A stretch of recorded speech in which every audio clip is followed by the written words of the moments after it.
This is a chapter review for Vinland Saga 205, Thousand Year Voyage, Part 14. This is the one I kept saying, kept hyping it up so much. I I read this one a little bit early. The chapter Raws dropped in Japan on the 24th, and the Project Vinland team, who does the English translations for us English-speaking fans, they were super busy this week, so it took until, busy last week, so it took until this week for them to be able to drop the chapter. So, considering everything I've said, I thought this chapter might be.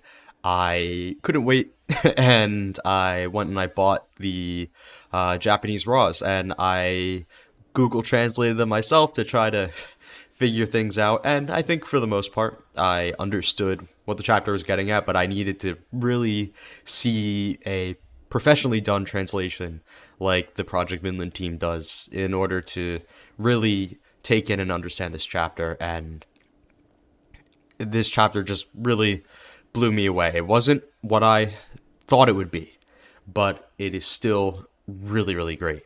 So, with that being said, let's talk about my previous expectations. So, my main prediction for the conclusion of this scene, this parallel of Gudrid and Thorfinn's perspectives with the gathering of the new warriors on Thorfinn's side and the coming birth of Thorfinn and Gudrid's child from Gudrid's side, how these two scenes combine into one to parallel each other and ultimately would end with the birth of Gudrid's child in parallel with the first death that starts the war that we have been dreading and our characters have been dreading.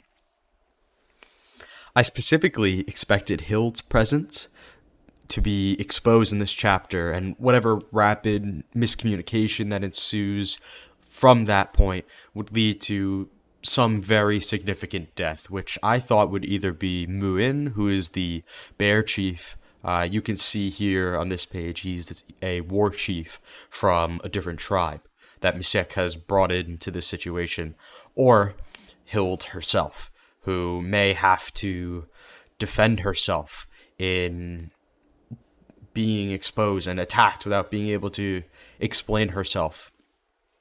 I initially thought that scenario would happen where she comes in to a situation she does not understand and she's completely outnumbered. But I did not anticipate Thorfin, Arnar, and Bug Eyes showing up, and that completely threw my expectations off a bit. But ultimately, I still thought that that's how this situation, these two parallel scenes, would conclude. For characters that I thought might be the significant death besides Muin and Hild, I gave reasons for every present named character, why I thought they could be the one to die, why I thought they definitely wouldn't in Thorfinn's case. But one that seemed more likely than the others and has seemed more likely for a long time in this story was Arnar. I commented on how his presence for this altercation just didn't have a clear purpose for the narrative. It makes sense for Thorfinn to bring Arnar as his right-hand man. You know, this is his friend, and he's essentially brought everybody who he trusts to this confrontation. Hild is out doing her own thing, and he doesn't know where she is or if she's even here. Gudrid is bedridden, and everybody else just either isn't close enough to him, can't trust him, or just wouldn't really be able to back him up here. So he's brought his most trusted people. But still, for Yukimura to make the decision to bring Arnar here, it just did not have an immediate, clear reason besides the potential to just kill him off. And combined with the death flags he's had raised for some time in this story, and this general feeling that his character is just lacking solid purpose outside of Thorfinn's shadow, I thought it was possible that Yukimura may use him to create and impactful death, which certainly would hit, but would be ultimately an unfortunate way for his character to conclude. Still, though, because of his conversations with Thorfinn across recent chapters, I felt that seeing how he would respond to this coming war just had too much potential to kill him here. So that's why I hoped Yukimura would not. But ultimately, I just did not think Thorfinn would be able to avoid the coming violence in this scenario. This would be it.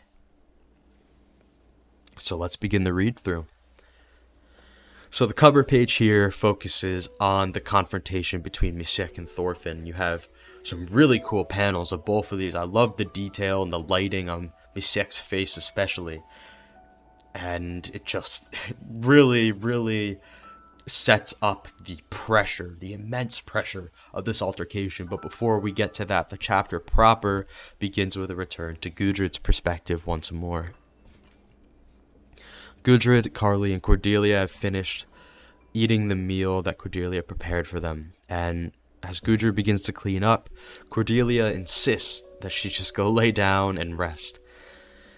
Gudrid does lay down, but she comments on how she's feeling about her current situation. She says she's just eating and sleeping like she's a king.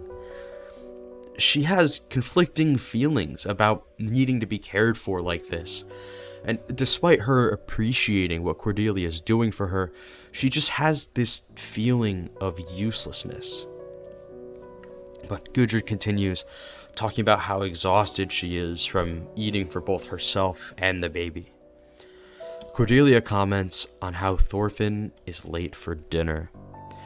Karli asks if they think he's met up with the Ulnu yet. Gudrid just positively waves it off, saying he must be eating dinner with them right about now. It's just this sad, dramatic irony, seeing them not anticipate just how badly things will likely go in Thorfinn's situation right now. But Karli mentions that it would be nice to be friends with Pulmuk and the others again, and Cordelia agrees. But as they talk about this, Gudrid begins to cry out in more pain. Karli says she ate too much, but Gudrid says she barely had 6 cups, and as Gudrid cries out again, Cordelia realizes that she has gone into labor. And just as that's happening, perspective changes back to Thorfin as he, Arnar, and Bug Eyes are surrounded by Ulnu warriors on all sides. You can see here Arnar and Bug Eyes look nervous. Bug Eyes more so, of course, but Thorfin seems calm. He's just evaluating the situation around him. Bug Eyes, of course, sees this situation for the worst, and Arnar observes that with this many people gathered, it must not be a single tribe. Thorfin asks Bug Eyes what they're saying, and he says that the one word he's hearing a lot is Wimpnet. Arnar asks what it means, but Bug Eyes says that he does not know, and that there's no use in having him without Miskwekepu'j. So, Bug Eyes calls out to her. And as Miskwekepu'j states that she is not here, we see Miskwekepu'j come out from the tree line calling his name back. And it is just so nice to see her after the last situation we saw her in. Just to see her up and present, and this means potential to communicate. Miskwekepu'j asks why she came here, despite him telling her that the Gitpi should stay away from the other tribes. As we know, he planned to use his wound to get the other tribes on his side, so having the Gitpi tribe, who are sympathetic with the Nords to some extent, be present for this will just make his plan more difficult. However, Miskwekepu'j ignores this and instead pleads that he stops. She says the evil spirits had caused this illness, this curse, and there is no ill will towards the them from the Nords. Misek tells her that the presence or absence of ill will no longer matters, and this is super important because this is just another sign of how far gone the situation is. Whereas before, he was just adamant that the Norse were out to destroy them, that they're invaders. This disease has now made the truth of that not even matter to him. Who cares if he was right or wrong about that? This disease is real, it's here, and it has killed people already because the Norse are here. But Miskwekepu'j tells Misek to talk with them, and that she will help interpret. Bug Eyes is of course relieved to see her, trying to ignore the rest of what's going on and just pretend it's only the two of them. Niska apologizes for being gone so long, saying that she could not move for a while because she was whipnet. Recognizing that word from the crowd, Bug Eyes asks what it means, and in response, Niska takes her hands out from under her cloak, revealing that they have turned black from the disease. And in this moment, it is confirmed to Thorfin that their presence has already brought disease and death to the Gippy tribe, and you can see in this top panel that it hurts him. Miskwekepu'j explains that the tribe fell ill, causing many to die, and they say it is a curse brought by the Nords. Misek begins to finally participate in a dialogue with Thorfin for the first time.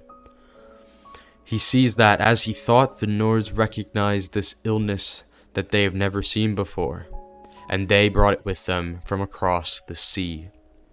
And with the hand that he lost to them, he points and says there is no more time for negotiations, as if it was already too late when that hand got cut off. They must leave, and if they do not, the Unu will drive them out by force.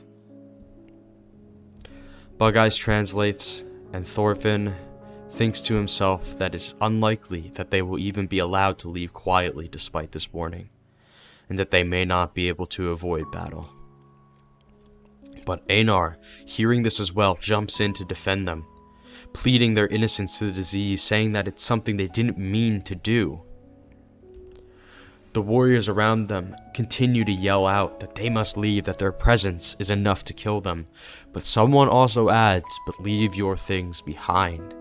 This is so important because we know this group of warriors have not actually seen the disease for themselves. They have not been affected by it, and they are not as interested in the defense of their people as much as they are here for the promise of reward. These are career warriors, just like the ones that Thorfin tried to leave behind. Bug Eyes apologizes to Miskwekepu'j, saying it's their fault that this happened. She responds saying that it's not their fault, and that they should not apologize for an illness caused by evil spirits. It's kind of sad to see this fact that they're on the same page, but the difference in cultures means they're not entirely on the same page. They know it's not evil spirits, it's a contagion, right? But for her perspective, it's evil spirits, it's not their fault. And yes, it's also kind of not their fault that this disease came with them. They had no way of knowing. But just the difference in culture means they cannot be entirely on the same page. But she continues, saying that fighting when things are bad is a mistake, and that they need to be friendly and cooperate during hard times like this. She tells him the Unu are the ones making a mistake now. And this seems to really strike Bug Eyes. He tells her that she's a good kid and she would make a good wife, to which she responds, "What is wife?" Now, I don't want to spend too much time on it, but yes, this interaction is a bit weird. You can, of course, say that for the time period, age gaps like the one between Bug Eyes and Miskwekepu'j were normal, but it will still feel weird considering how modern progressive the main cast has always been written since pretty much the farm arc and beyond. Also, Yukimura is very far from the uncomfortable ways minors tend to be treated in manga, so I don't feel like he is approaching this in some inappropriate way. At the same time, though, he calls her a good kid, which kind of distances him a bit as a potential romantic partner. Could even be just, you're a good kid, you'll make a good wife someday, but it's still weird to say those two things together, But still, there's certainly a sincere relationship between these two characters. And with how long they've been in Vinland, she would be an adult now.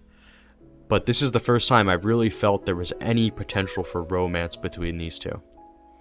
So, I will just wait to see how this is treated. But, let's continue. Arnar, trying to defend them and prevent war, asks Thorfinn why he isn't saying anything. And meanwhile, Hild continues to watch from the tree line. Thorfinn thinks to himself. He pictures his family, Gudrid, Carly, and Mama enjoying a nice picnic in the grass, Gudrid smiling as Carly puts his ear to her stomach, hoping to hear the baby inside. His eyes partially open, looking down with pain. He thinks of the wheat they've grown, that happy friendship they form with the Gippy tribe, that first handshake he shared with Polmuk. In this moment, Thorfinn gathers up the life he has built in Vinland that he loves so dearly, and declares that he understands. He tells Miskwekepu'j that they will leave Vinland, and pleads that they do not attack. Miskwekepu'j looks down in judgment at Thorfinn, not even understanding what Thorfinn just said, but everyone else who does understand looks with complete shock. But of all of these panels, Arnar's is the only one who is not facing upright. He is literally disoriented by hearing this. Arnar tries to ask Thorfinn what he's saying, and he's just trying to process it for himself. Thorfinn continues, saying in order to avoid war, they have no choice but to evacuate. And Arnar continues, questioning how Thorfinn could say something so important so easily on his own, and Thorfinn apologizes again. And with all that shock having passed, Arnar erupts, saying he refuses to leave Arnade's village that they have suffered so much to build. As this unfolds, Hild continues to watch, and her expression turns from shock to nervous relief. She sees Thorfinn being willing to go this far to avoid war and violence, willing to truly lose if it means being able to prevent them. And Thorfinn tries to reason with Arnar. He tells him that he must understand there are 300 warriors here, and they can't just fight them. And even if they do, that fight will just become one of many to come. In staying, they would live here in constant battle with the Anu, and the children of their village would just inherit that battle. That is not what he wanted for Vinland, and it is already not a land without war like he had promised.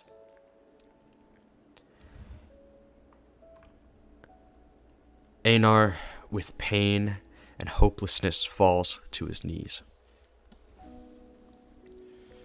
Thorfinn restates himself. They will leave Vinland, and he asks that Bug Eyes and Miskwekepu'j interpret it. Niska looks down, understanding that this is not right, but there is no other way, and she proceeds to explain to Miskwekepu'j. Thorfinn adds that they will need until spring to carry out a complete withdrawal. The warriors look to each other with just confusion And Misik tries to process this answer that he just never expected to get. And Muin comments that this is actually incredibly reasonable of them. But despite this, he thinks to himself, no matter how reasonable it seems, he knows that the warriors they work together will not like this answer either way. With this, the chapter ends, and Yukimura has created a scenario where peace is the most difficult option for Thorfin to choose. So, let's get into the analysis, because there is so much to talk about in this chapter. And I want, of course, to start where the chapter starts, with Gudrid. So, still no baby yet. Thought this chapter would be the one, but that's no big deal. It's going to happen within the next chapter, pretty much. So, no concern with that. But there's still things I thought were very interesting with her, especially this moment where Gudrid commented on becoming useless. I thought this was so interesting, because a common complaint from fans, including myself, in this current arc is that Gudrid has not gotten enough focus for her character, and she has essentially been relegated to being the pregnant housewife. And this feels like Gudrid and in turn Yukimura acknowledging this, which really gives me hope for the future of her character. I hope once this baby is born and the reality of the situation finally reaches her here, we will get something interesting for her beyond being a mom and being Thorfinn's wife. And considering that Gudrid has only just entered labor this chapter, and the dramatic irony of them underestimating the danger of Thorfinn's situation, I think it is safe to say that there is still more to come on Thorfinn's end too. Last chapter began this idea of these two scenarios playing in parallel, Gudrid giving birth and Thorfinn's encounter with Dilnu. As Gudrid's situation will conclude next chapter with the birth of the child, so will Thorfinn's. And as the prior concludes with life, the latter will likely conclude with death. So let's talk about Bug Eyes and Miskwekepu'j. It is so relieving to see Niska up and walking. She clearly is not cured, but at least she is not completely bedridden anymore. I also felt the art and writing of this chapter really delivered on her growth over time. She really does feel older here, and it made me remember when she was introduced, she was probably around like 16. You know, she was still a young lady, but now it's been almost 3 years in Vinland. So now she's an adult. She's 19. She's lived more, you know, and you can kind of see the subtle differences in how she looks. She still looks very young, but she still also has just the slight differences how she's drawn, a little less rounded, but less youthful in some ways, and her writing has just become even more mature. She was already quite mature for a younger character, but in this chapter, just the things she says were super great to hear, and I really just like how she is depicted here. And I think one of the favorite things that she said, for me at least, was this whole thing about how they need to cooperate with each other during hard times. And in those words, you can really see hope for Thorfinn's vision of interdependence, making the two groups become one whole. It's this idea that he had with Halfdan all the way back in Sailing West, when they were talking about how peace must be maintained, and Halfdan insisted that it is the rule of law that keeps two people from killing each other. But Thorfinn wanted a different solution from that, and his solution was peace through interdependence. Should they become one people, they would not have a conflict between each other. And that's exactly how Niska views them now.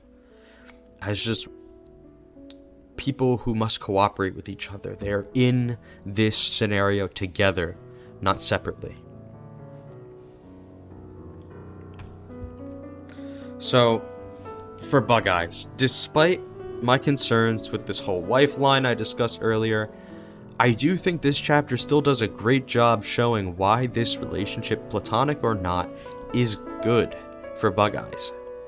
Since his introduction, the only person we have seen him really share a sincere connection with was Leif. And Leif is not here in Vinland. Also, during sailing west, we saw how he was punished for having this insincere relationship with a woman who ended up just stealing his money he won through gambling, which was less about that woman being bad and more about how he struggles to make real connections with people. But with Niska, he really does care about her and worries for her well-being, and she cares about him too. Without her, he feels scared, cowardly, and can't handle the pressure of anyone relying on him. He shuts down here and even admits this. He is useless without her, as he claims.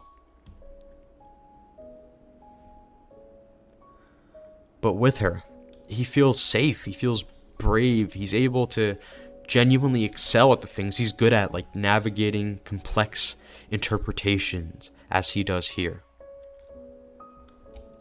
She helps him deal with his flaws and brings out the best in him, and no matter what direction this goes for these two characters, I still feel like this sincere bond they share is really, really special. Now let's talk about Thorfin. In my review for chapter 203, I said that Thorfin could handle the situation of this disease in one of two ways. Either he leaves Vinland, or he tries to immediately seek out the Lunu to help.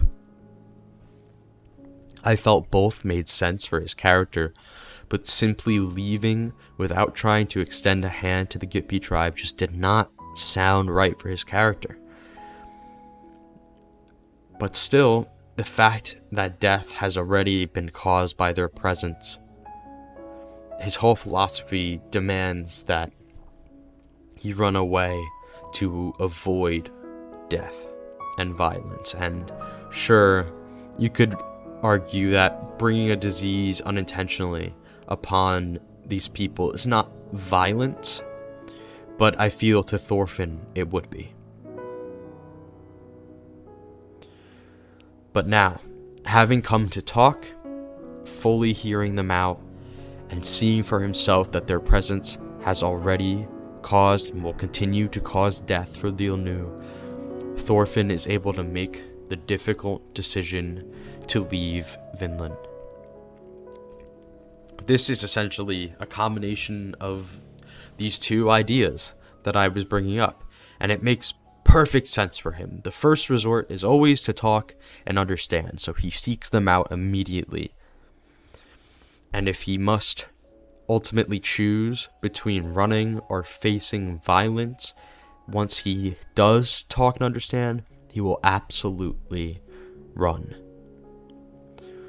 Still, this chapter did an excellent job at driving home just how painful of a decision this is for him, even if it's not as perfect as the Vinland he dreamed of. For some time, this place was that dream, and to throw all of that away for the sake of peace is a significant sacrifice for him to bear.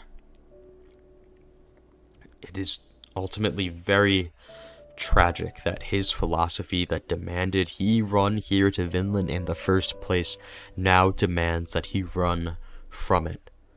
And where does he even go now?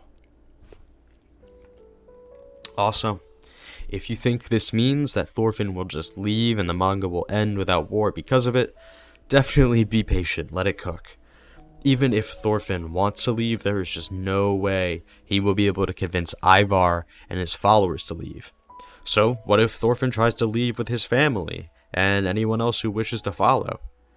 Ivar has control of the wall, that's blocking the bay with all the boats in it. And considering how Ivar has already talked about how precious of a resource those boats are for their defenses, there's no way he's just going to let Thorfinn take one. Not without a fight, at least. So, even if Thorfinn does commit to leaving here, which I think he will absolutely follow through with these words. There's no way he will be able to leave without some internal conflict starting because of it. And speaking of internal conflict, Arnar. Absolutely, he is the highlight of this chapter. In recent chapters, I commented on how the conversations with Thorfin and Arnar seem to be setting up potential disagreements between the two when the failure of Vinland becomes clear and undeniable. When Arnar asked Thorfin what he would do if war were to come, whether or not he would run away, he told Thorfin that he truly loves this place and wouldn't want to go anywhere but there. When Arnar discussed Hild's plan, where she tried to use violence to prevent war, he proposed that she may be choosing to wield a sort of righteous violence, and Thorfinn did not agree that such a thing exists. Here, these small disagreements have come to hold immense weight for his character, just as I had hoped. After so long of feeling like he is out of gas as a character, just along for the ride in Thorfinn's shadow, Arnar is now in a situation where the differences between him and Thorfinn are apparent and incredibly significant. And to understand Arnar here, beyond the basic understanding of not wanting to abandon your home, I want to look back for a bit at his past with Thorfinn. The entire premise of Arnar's character was to have a very emotional, honest, and compassionate character who, despite having lost his home and his family, is able to be a light for a lost and depressed Thorfinn, who in turn is able to help him move forward from his grief and pain. Still, at his very core, Arnar is pained at the idea of immense power out of his control unjustly taking away the things he loves. And through war comes such powers.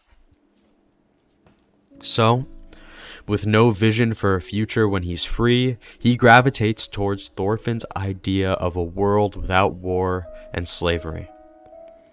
When he first asked Thorfinn, a conversation they had in the barn, how could they truly do that? Create a world without war and slavery, rid the world of it. Thorfinn says it would be difficult to get society to change, but what he truly wants to do is create a place with no need for swords, even if it's just a village. But Arnar's first response to this is, but how would you protect that place? Sometimes you need to fight to protect your freedom.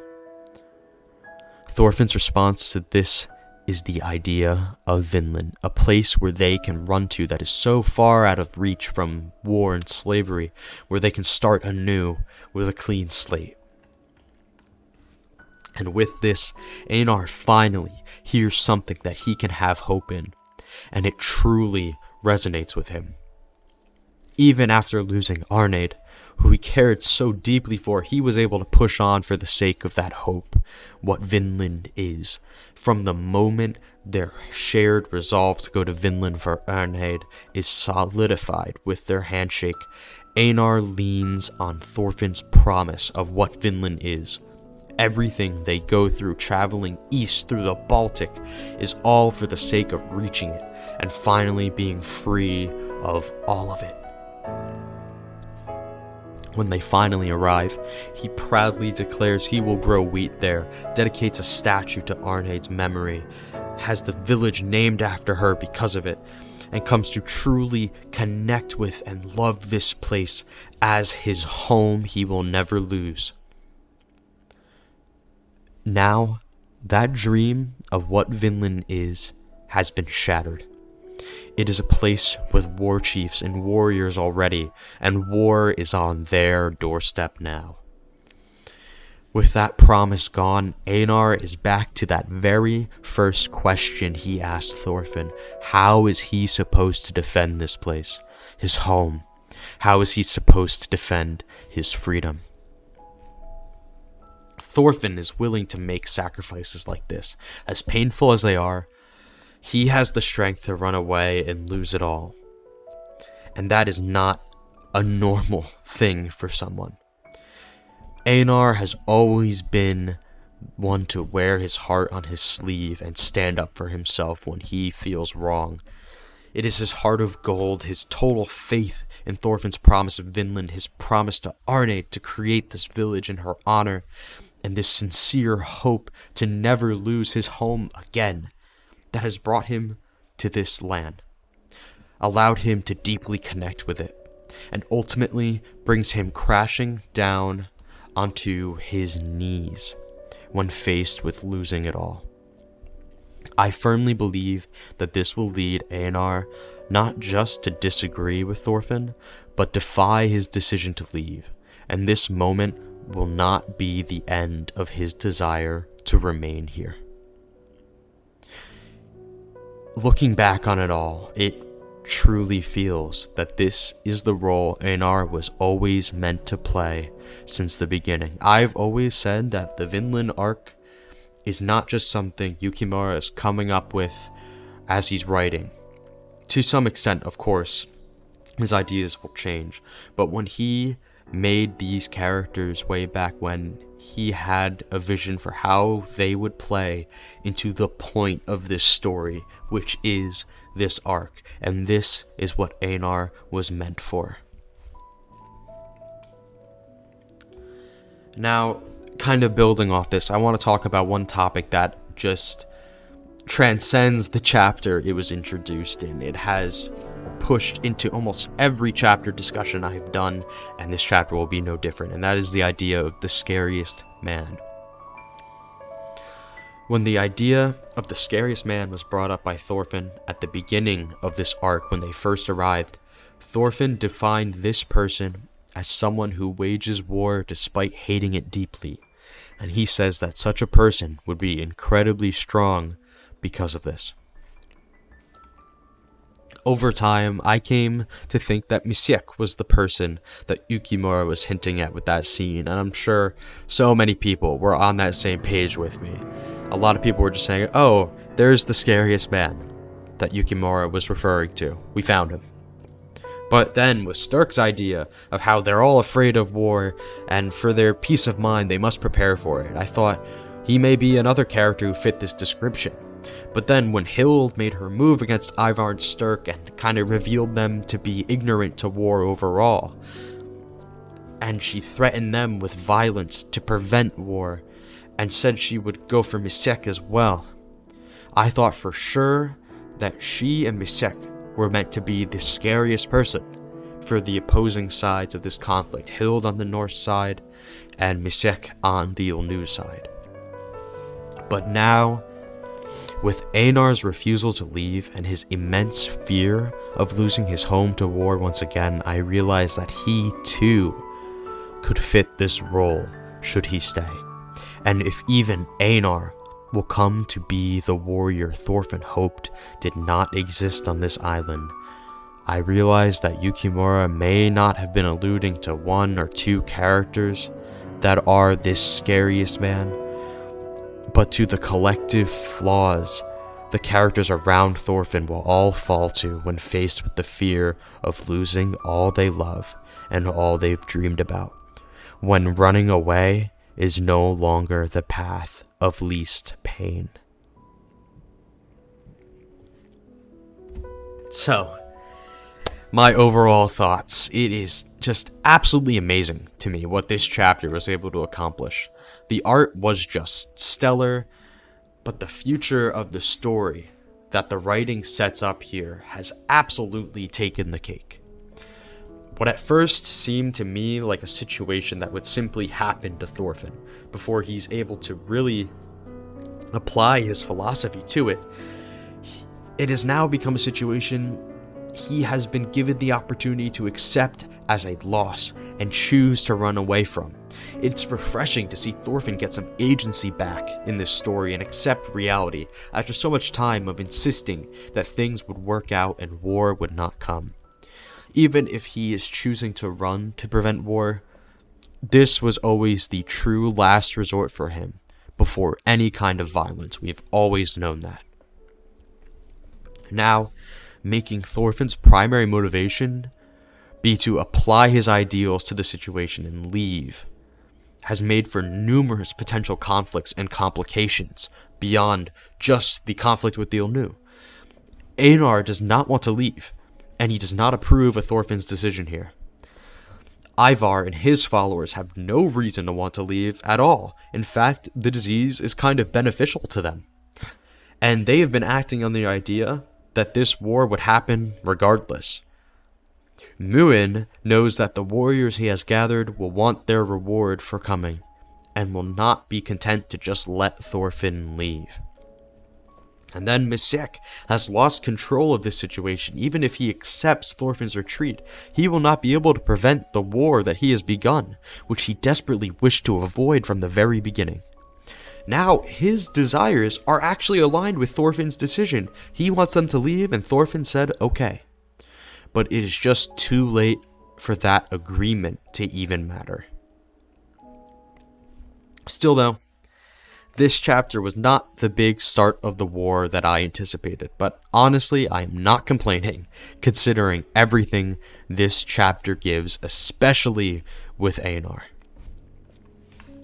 So let's get into next chapter predictions. I will restate again the big prediction that I've been pushing that I think is absolutely coming next chapter, and that is, of course, the birth of Gudrid's child in parallel with the first death in the start of the coming war. I don't feel like this chapter disconfirmed that idea as much as it did more before that idea comes to fruition than I expected. Considering Gudrid has just entered labor, and the preview text alludes to the baby being born, it's saying, a girl or a boy next time Gudrid gives birth. Again, preview text we've talked about before, not always guaranteed, but I'm pretty sure it's happening. Gudrid's in labor, it's saying Gudrid will give birth. I think it's safe to say it's going to happen. But this also implies to me that not only is this encounter with the Ilnu warriors not finished yet either. Gudrid is just entering labor, and if the parallel is to continue as it's been set up from the start of this scene, then they must also come to some climactic conclusion next chapter, alongside the birth it is running in parallel to. And as I've said before, the potential for this parallel of life and death, hope and despair is something that Yukimura absolutely would capitalize on and deliver. So, with this in mind, how will this situation still go wrong despite Thorfinn deciding to leave? For this point as well, I feel many of my predictions from the past two chapters just kind of carry over. It really stood out to me, though, that Hild was practically a non-factor in this chapter. Despite this whole situation being based on how her decision to use violence to prevent war was a mistake, her presence was still not revealed in this chapter. And that does mean she is kind of still up in the air here for next chapter. Although she seems relieved that Thorfinn has made this decision, I just do not think Yukimura will let her decision hold no consequences in this scenario. We know Muin and the warriors have come here with an agenda separate from Miskwekepu'j, not one concerned much with protecting themselves, and one more concerned with taking from these people they have been told are their enemies.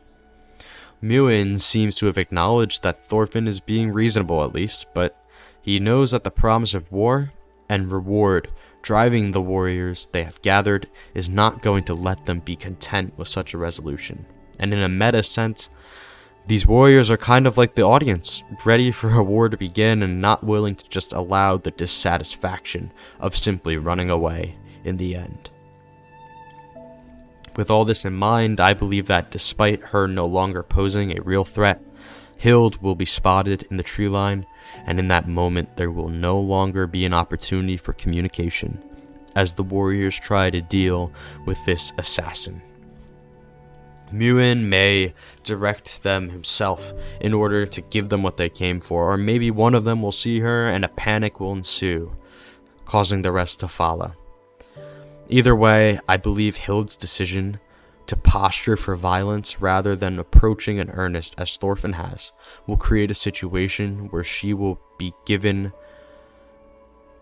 a attack and will have given a reason for them to attack. And she will be forced to defend. Even if she does not intend to shoot Misek or Muin anymore. Even if she has accepted Thorfinn's decision, which it does seem like she has. Her making the decision to be here in the first place in the way she has must carry consequences. I think in that moment, we will see if Hild was ever truly capable of taking a life, as she has always threatened to. Or if all along those threats were empty and thrown out of fear and despair. So, next chapter. This one for sure, guys, I think will be the big one. If both scenarios are to have a climax at once, neither have completed in this chapter, and both must in next chapter. If Gudrid gives birth, something is going to happen here in unison.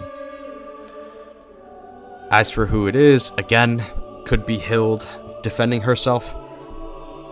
Could be Hild not wanting to kill in the end. Either way, it's gonna hurt. And I am just as anxious as ever, I guess, thinking about that. So, we'll have to see next month what happens. So, thank you for watching, and I will see you then. Bye.